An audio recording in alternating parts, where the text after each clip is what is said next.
Audioescuelasabática.com. Lección número 12, para el 17 de junio de 2023. El sello de Dios y la marca de la bestia. Segunda parte. Sábado 10 de junio. Para memorizar. Entonces vi a otro ángel que subía del este con el sello del Dios vivo, y clamó a gran voz a los 4 ángeles, quienes habían recibido poder de dañar la tierra y el mar, y les dijo: no dañen la tierra, ni el mar, ni los árboles, hasta que sellemos en sus frentes a los siervos de nuestro Dios. Apocalipsis capítulo 7, versículos 2 y 3. En la Edad Media, los valdenses, un pueblo decidido a permanecer fiel a su comprensión de la Biblia, fueron ferozmente perseguidos. En 1488, la Iglesia romana asesinó brutalmente a los valdenses en el valle de Loís debido a su fe. Otra oleada de persecución se produjo en el siglo XVII, cuando el duque de Saboya envió un ejército de 8.000 hombres al territorio de ellos. El 24 de abril de 1655, a las 4 de la mañana, se dio una señal para que comenzara la masacre. Esta vez, el número de muertos fue más de 4.000. La historia, por desgracia, se repite a menudo. La profecía de la marca de la bestia trata sobre el eslabón final de una impía cadena de persecución religiosa que se remonta a través de los siglos. Al igual que las persecuciones del pasado, esta persecución está pensada para obligar a todos a someterse a determinado conjunto de creencias y a un sistema autorizado de culto. Sin embargo, como siempre, Dios tendrá un pueblo que no capitulará.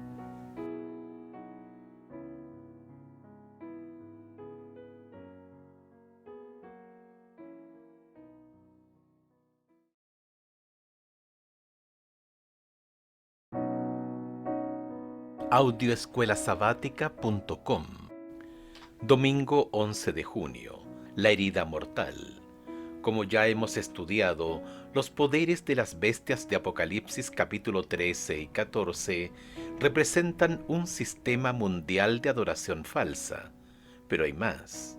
Escucha Apocalipsis capítulo 13 verso 5, capítulo 12 versos 6 y 14 y Daniel capítulo 7 verso 25. Este poder, ¿cuánto tiempo dominaría el escenario religioso en los siglos anteriores? Apocalipsis capítulo 13, verso 5. También se le dio boca que hablaba grandes cosas y blasfemias, y se le dio autoridad para actuar 42 meses. Apocalipsis capítulo 12, versos 6 y 14. Y la mujer huyó al desierto, donde tiene lugar preparado por Dios, para que allí la sustenten por 1260 días. Y se le dieron a la mujer las 2 alas de la gran águila, para que volase de delante de la serpiente al desierto, a su lugar donde es sustentada por un tiempo y tiempos, y la mitad de un tiempo. Daniel capítulo 7, verso 25. Y hablará palabras contra el Altísimo, y a los santos del Altísimo quebrantará, y pensará en cambiar los tiempos y la ley, y serán entregados en su mano hasta tiempo y tiempos y medio tiempo. La bestia continuaría por un período específico en la historia. En las profecías de tiempo simbólico, un día profético equivale a un año literal.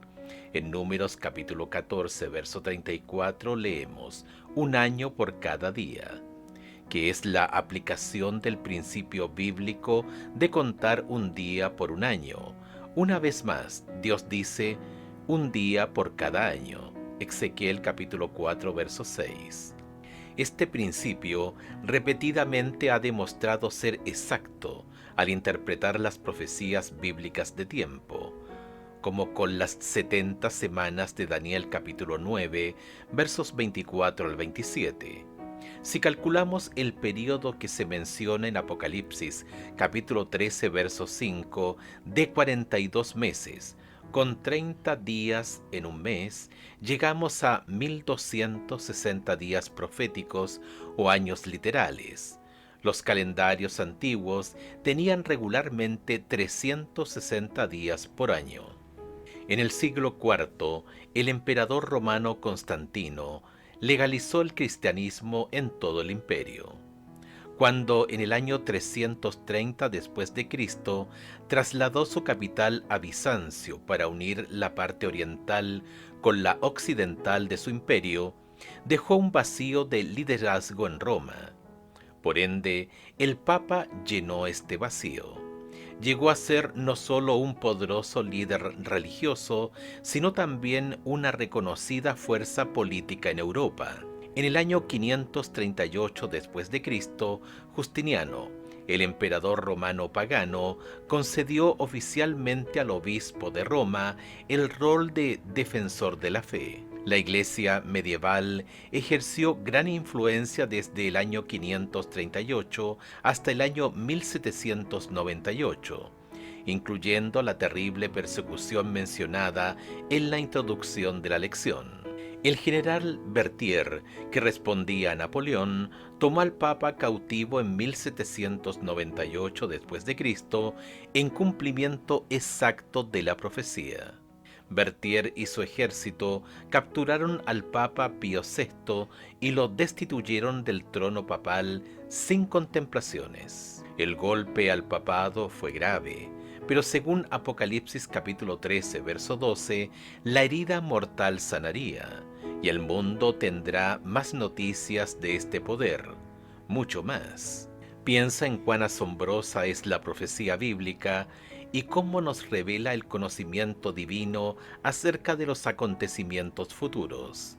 ¿Qué debe enseñarnos este hecho acerca de por qué podemos confiar en las promesas del Señor, incluso las que aún no vemos que se hayan cumplido?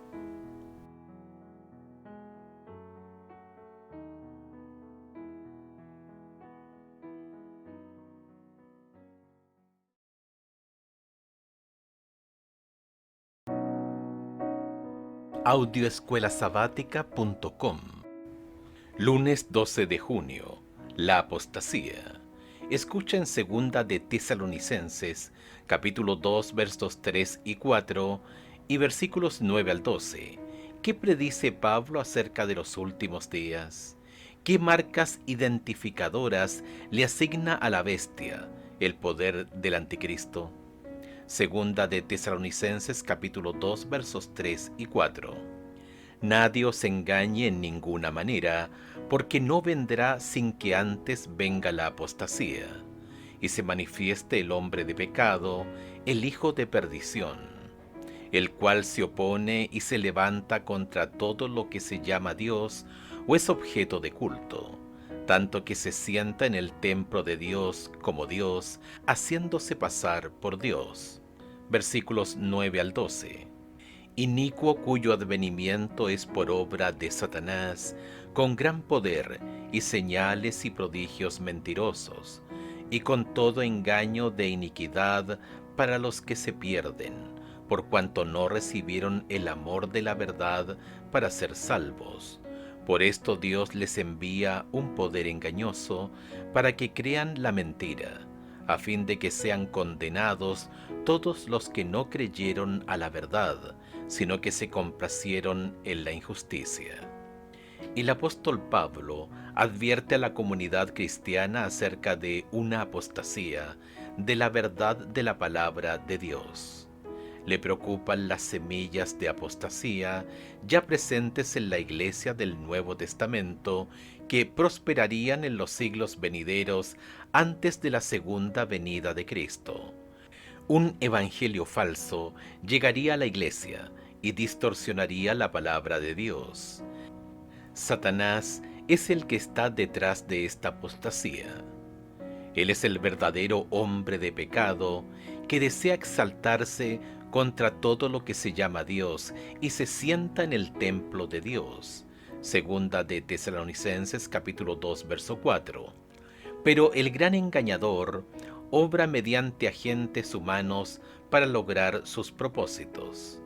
Las características identificativas en Daniel y Apocalipsis revelan que el cuerno pequeño de Daniel capítulo 7, la bestia de Apocalipsis capítulo 13 y 14 y el inicuo de Segunda de Tesalonicenses capítulo 2 representan a la misma entidad.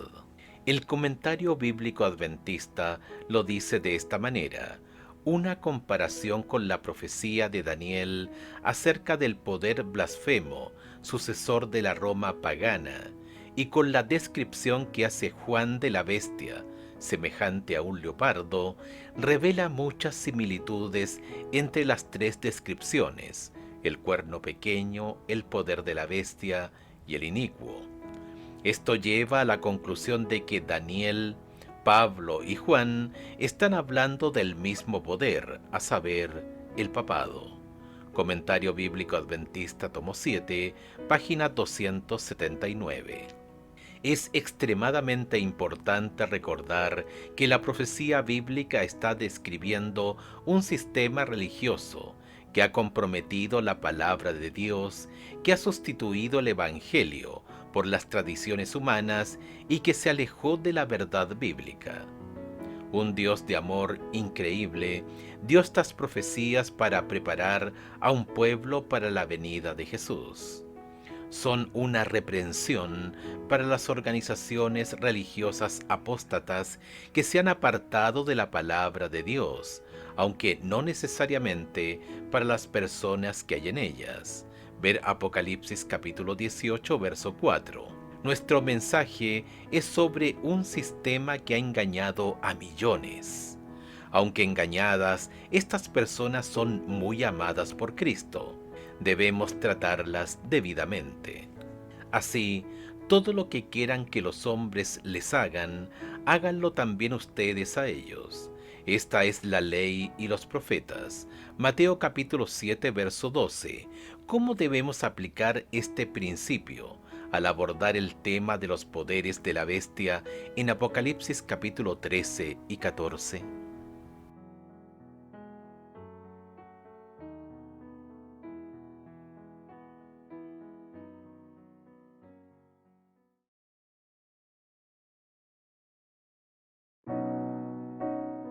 Audioescuelasabática.com.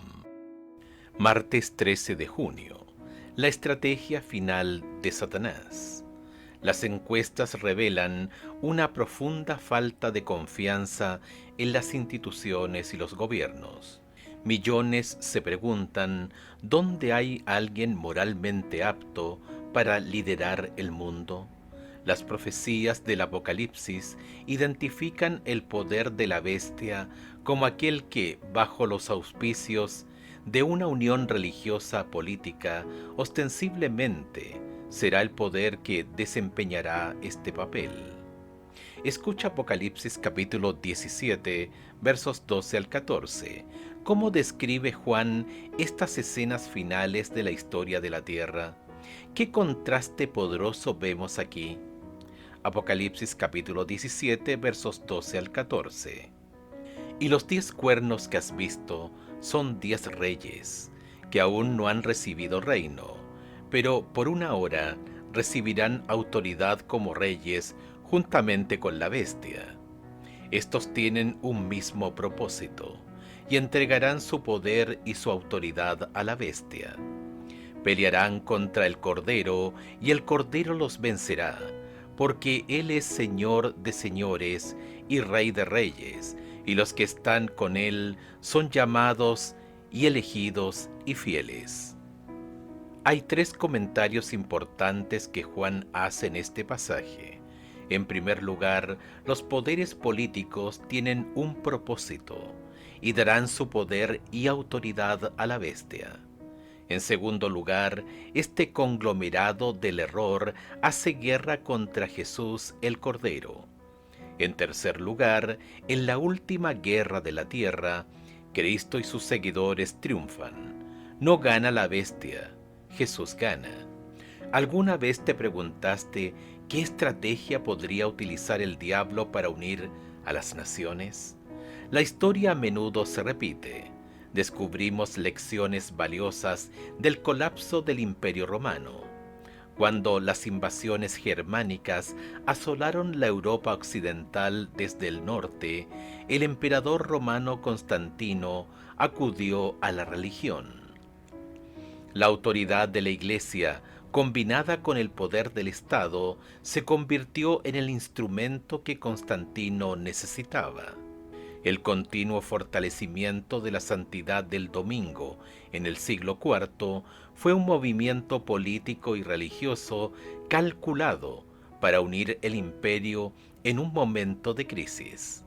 Constantino quería que su imperio se uniera y la Iglesia romana quería que el imperio se convirtiera. El renombrado historiador Arthur Weigel lo indica claramente. La Iglesia hizo del domingo un día sagrado, en gran medida porque era la fiesta semanal del sol, porque era una política cristiana explícita hacerse cargo de las festividades paganas entrañables para la gente por tradición y darles significado cristiano. En un momento de gran crisis, cuando todo el mundo está asustado, herido y con miedo, la gente estará desesperada por alguien que ofrezca algo de estabilidad y protección. Así es como la tiranía ha surgido en el pasado y no hay razón para pensar que no podría volver a suceder. Según la profecía, algo propiciará estos acontecimientos finales. Aunque es difícil saber cómo podría desarrollarse todo esto, el mundo ya ha visto cómo pueden producirse los grandes cambios y con cuánta rapidez también. Aunque no conocemos los detalles de lo que se viene, necesitamos estar preparados para ello.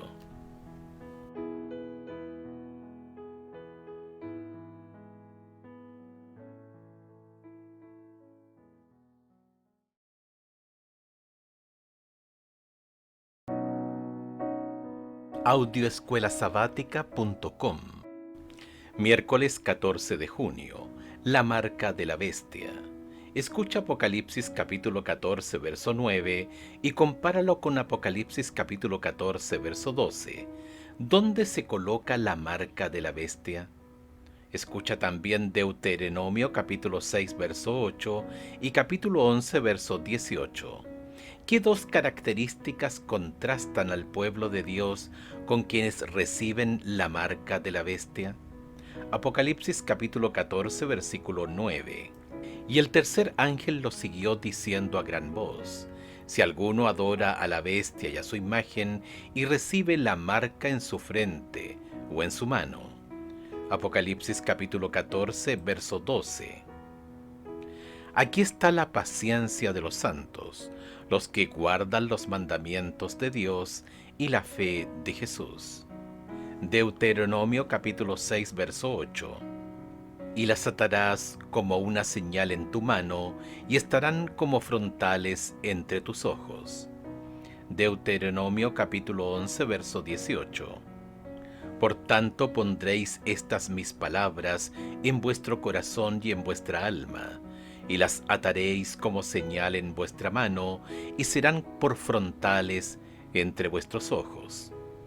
Un grupo adora a la bestia, el otro guarda los mandamientos de Dios, que incluyen el cuarto mandamiento que el poder de la bestia intentaría cambiar, y tiene la fe de Jesús. Este es el contraste. Al obrar por medio de las bestias que suben del mar y de la tierra, el diablo intenta socavar la autoridad de Dios atacando la esencia de la adoración, es decir, el sábado. La marca de la bestia se coloca en la frente o en la mano. La frente es un símbolo de la mente, donde se encuentra la conciencia, la razón y el juicio. Por otro lado, la mano es un símbolo de acciones y hechos. Se acerca el día, y probablemente sea antes de lo que imaginamos, en que se aprobarán leyes que restringirán nuestra libertad religiosa, Quienes siguen la palabra de Dios a conciencia y guardan el verdadero día de reposo del Señor serán tachados de enemigos de la unidad y del bien de la sociedad. Los que honran el sábado de la Biblia serán denunciados como enemigos de la ley y el orden, como quebrantadores de las restricciones morales de la sociedad y por lo tanto causantes de anarquía y corrupción, las cuales atraen sobre la tierra los juicios de Dios. Sus escrúpulos de conciencia serán denunciados como obstinación, terquedad y desprecio de la autoridad. Serán acusados de deslealtad hacia el gobierno. Conflicto de los Siglos, página 649. La Iglesia de Roma afirma que el domingo es la marca de su autoridad eclesiástica. Por supuesto, la Iglesia Católica afirma que el cambio fue acto suyo, y el acto es una marca de su poder y autoridad eclesiásticos en asuntos religiosos. Apocalipsis predice que en el futuro, en un momento de crisis internacional, nuestro mundo se enfrentará a algún tipo de transformación radical en los niveles político, social, religioso y moral, por lo que la observancia del domingo se hará cumplir y luego se convertirá en la marca de la bestia. Una vez más, no se nos dice cómo se desarrollará todo esto. La Escritura solo nos da líneas generales, pero suficientes como para mostrarnos que el gran conflicto culminará en torno al tema de la adoración de la bestia o del Creador, y que el sábado jugará un papel central. ¿De qué manera la humanidad siempre ha estado dividida en función de estar del lado de Dios o de Satanás? ¿Por qué no puede haber un término medio? ¿Cómo podemos saber con seguridad de qué lado estamos realmente?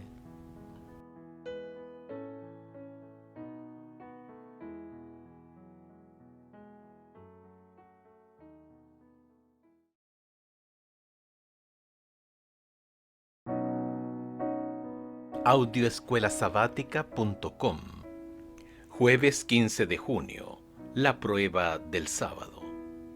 Ahora mismo, quizás se está preparando el escenario para esta inminente persecución. El 6 de junio del año 2012, el Papa Benedicto XVI hizo este llamado urgente a más de 15.000 personas reunidas en la Plaza de San Pedro en Roma, para que el domingo sea un día de descanso para todos, para que la gente pueda tener la libertad de estar con su familia y con Dios. Al defender el domingo, uno defiende la libertad humana. Por supuesto, esto no es lo mismo que exigir que los demás guarden este día en lugar del sábado bíblico, pero muestra que la idea del domingo como el día de descanso decididamente es un verdadero problema. Tarde o temprano se aprobarán leyes y quienes siguen la palabra de Dios a conciencia y guardan el verdadero día de reposo serán tachados de enemigos de los intereses de la sociedad. En este tiempo de crisis, el pueblo fiel de Dios por su gracia y por su poder permanecerá firme en sus convicciones de seguirlo. No cederán a la presión. En contraste con la marca de la bestia, recibirán el sello de Dios. Los sellos que se usaban en la antigüedad para dar fe de la autenticidad de los documentos oficiales, por lo que esperaríamos encontrar el sello de Dios inserto en su ley. Los sellos antiguos eran una marca distintiva, personalizada. El profeta Isaías dice: ata el testimonio, sella la ley entre mis discípulos. Isaías capítulo 8, verso 16.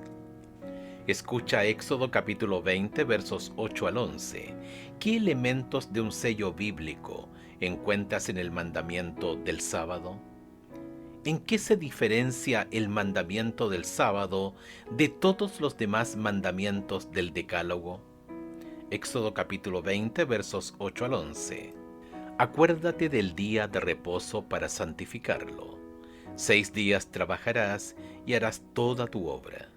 Mas el séptimo día es reposo para Jehová tu Dios. No hagas en él obra alguna, tú, ni tu hijo, ni tu hija, ni tu siervo, ni tu criada, ni tu bestia, ni tu extranjero que está dentro de tus puertas, porque en 6 días hizo Jehová los cielos y la tierra, el mar y todas las cosas que en ellos hay, y reposó en el día séptimo.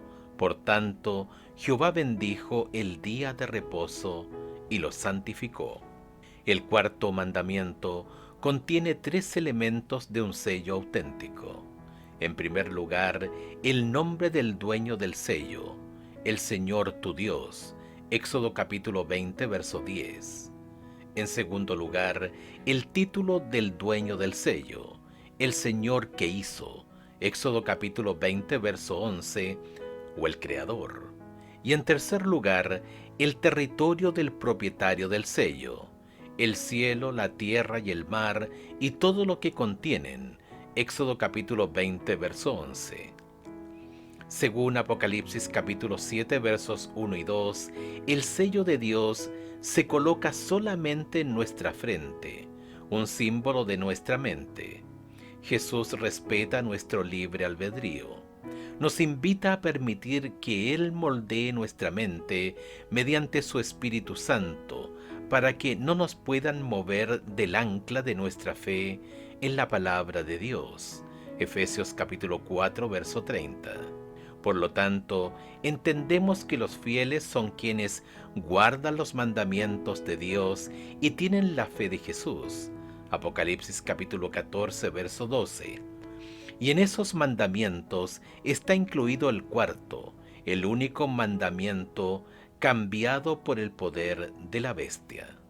¿Qué condiciones ves que se están gestando actualmente que podrían conducir a las restricciones de nuestra libertad religiosa? ¿Qué obstáculos quedan también?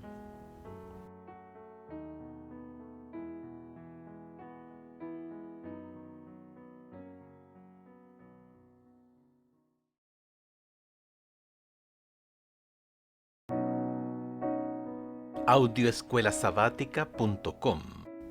Viernes 16 de junio. Para estudiar y meditar. Cuando el protestantismo extienda la mano a través del abismo para asir la mano del poder romano. Cuando se incline por encima del abismo para darse la mano con el espiritismo. Cuando bajo la influencia de esta triple unión, nuestro país, Estados Unidos, repudie todo principio de su constitución como gobierno protestante y republicano, y haga provisión para la propagación de las mentiras y seducciones papales, entonces sabremos que ha llegado el tiempo en que se verá la asombrosa obra de Satanás, y que el fin está cerca. Testimonios para la Iglesia, tomo 5, página 426.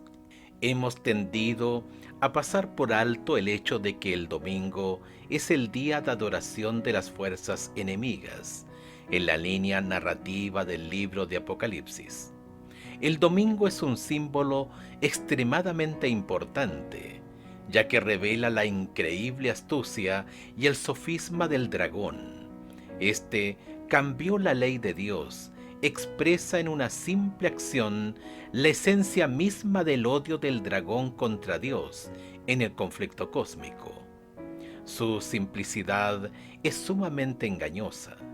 El dragón ha procurado usurpar el lugar de Dios en el cosmos, al mostrarse como el verdadero objeto de adoración y al aducir que la ley de Dios es injusta, que debe ser cambiada. El dragón cambió la ley en la coyuntura dentro del Decálogo, donde se identifica a Dios como Creador y Redentor, el único digno de adoración. Éxodo capítulo 20, versos 8 al 11, Deuteronomio capítulo 5.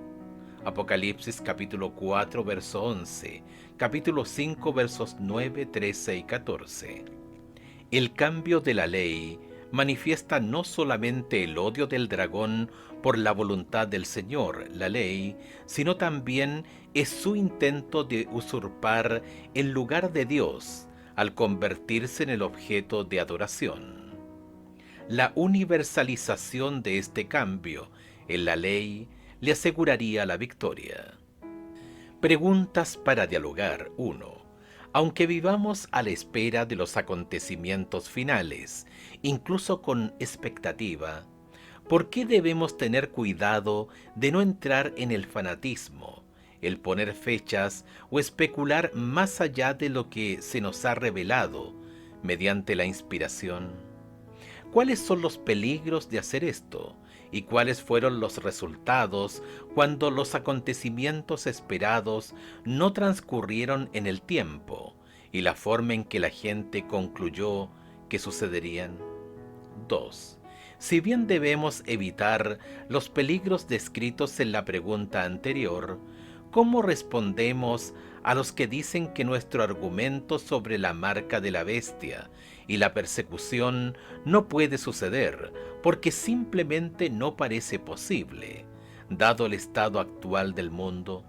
¿Por qué esta línea de pensamiento, aunque a simple vista parece razonable, en realidad no tiene nada de razonable? Al fin y al cabo, fíjate con cuánta rapidez pueden producirse grandes cambios en el mundo. Si te gustó el contenido de este video, dale me gusta y compártelo en todas tus redes sociales. Al hacerlo, estarás ayudando a que otras personas puedan aprender más de la Santa Palabra de Dios.